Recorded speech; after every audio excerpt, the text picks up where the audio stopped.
என்ன இது? Unknown number இருந்து கால் வருது. ஒருவேளை யாராவது ஸ்கேமரா இருக்குமோ? இல்லைனா ஒருவேளை யாராவது ரவுடியா இருப்பாங்களோ? இல்லைனா பணம் பறிக்கிற கும்பலா இருக்குமோ? சரி, எதுக்கு அட்டன் பண்ணினான்னு கேட்போம். ஹலோ. ஹலோ, நான் தான் ரம்யா பேசுகிறேன். ரம்யாவா? சின்ன வயசுலேருந்தே எனக்கு ஒன்று தெரியும், ஆனால் உனக்கு தான் என்ன தெரியாது. யாரா அது? புதுசா இருக்கு. சின்ன வயசுலேருந்தே எனக்கு உங்களை ரொம்ப பிடிக்கும். அதனாலேயே உங்களை ஃபாலோ பண்ண ஆரம்பித்தேன், உங்களுக்கே தெரியாமல். அதுக்கப்புறம் உங்கள் ஆக்டிவிட்டீஸ், மேனரிசம்லாம் பார்த்து எனக்கே தெரியாமல் இன்ஸ்பயர் ஆகிட்டேன். நம்ம ஆக்டிவிட்டிஸா? அப்படிலாம் இருக்க வாய்ப்பு இல்லையே. ஒரு கட்டத்துக்கு மேலே அதுவே லவ்வாக மாறிடுச்சு. ஒரு பொண்ணா நானே ஓப்பனாக சொல்கிறேன், ஐ லவ் யூ. எனக்கு உங்களை ரொம்ப பிடிச்சிருக்கு. உங்களை கல்யாணம் பண்ணிட்டு 100 வருஷம் குழந்தை குட்டியோட வாழணும்னு ஆசையாக இருக்குது.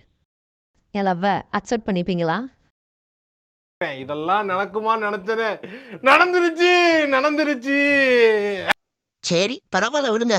இப்போ வச்சு சொன்னீங்களே, கவலைப்படாதீங்க. நான் உங்களை அக்செப்ட் பண்ணிக்கிறேன். எப்போ கல்யாணம் பண்ணிக்கலான்னு டேட் மட்டும் சொல்லுங்க. ஹலோ, லைனில் இருக்கீங்களா?